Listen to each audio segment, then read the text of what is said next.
So cleaning vehicle pedals with Autoglym interior shampoo. So I'm just going to spray some of the product onto the pedals.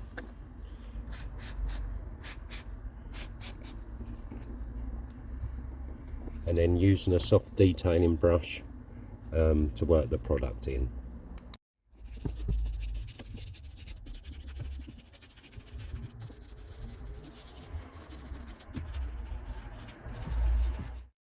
Just going to let that dwell for a little while. It's not too hot, it's pretty cool.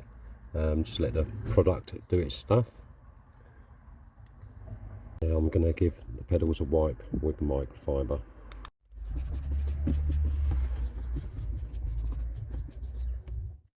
Right, just going to let them dry for a little bit, and then I'll show you a before and after photo.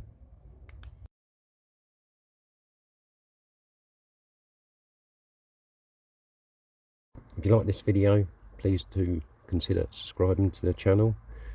Give this video a thumbs up, leave a comment, and I'll see you in the next upload. Ta-da for now.